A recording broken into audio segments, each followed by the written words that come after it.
Stop doing this if you want to get a H1 in Leaving Cert Biology. The first mistake that a lot of students make is they don't practice their timing. You have a 3-hour exam, and before you go into that exam, you need to have a strategic plan about how you're going to approach each section and also how much time you're going to dedicate per question. So, your plan for section A. There are 7 questions that are going to appear. You must answer 5. It is worth 25% of your grade, so therefore we're going to allow 35 minutes maximum for section A.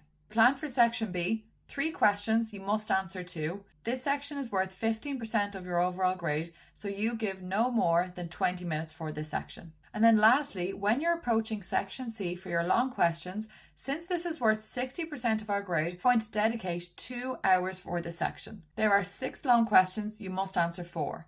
That means you're going to dedicate no more than half an hour per long question. This plan in place, it allows you to have a few minutes at the start of your exam and a few minutes at the end of your exam to go back over your answers. The next mistake that a lot of students will make is they can't decide for the difference between different style questions. They don't understand the difference between state, explain, describe, or define. If they ask you to define something, it means you have to give a short, concise, to the point sentence that summarizes the meaning and that you're hitting all of the right keywords. If the action verb state is in the question, for example, state 3 uses of tissue culture, you just need to give a list back: cancer research, IVF, and micropropagation. If a question has explain and describe in it, they're looking for a lot more detail. Looking for a couple of sentences in your answer. Also be very careful to note if it says with aid of a labeled diagram.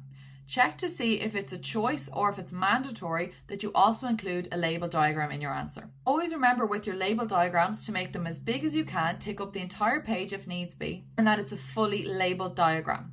No structures are left without a name. And lastly, the biggest mistake that some students make is that they try to avoid answering on anything to do with genetics or our 2 biochemical processes, respiration and photosynthesis. These chapters are non-negotiables. They are pretty much unavoidable across all 3 sections. Not only are we guaranteed long questions, for example, a genetic cross and one of the 2 biochemical processes, they also have each a mandatory experiment, namely DNA isolation from plant tissue, production of alcohol by yeast, and investigating the effect of light intensity on the rate of photosynthesis. Because of these reasons, I highly recommend that you dedicate a lot of time and effort and exam paper practice on these topics. They appear very, very regularly, so you're only going to make your work a lot harder if you're trying to avoid them. Follow for more Leaving Cert tips.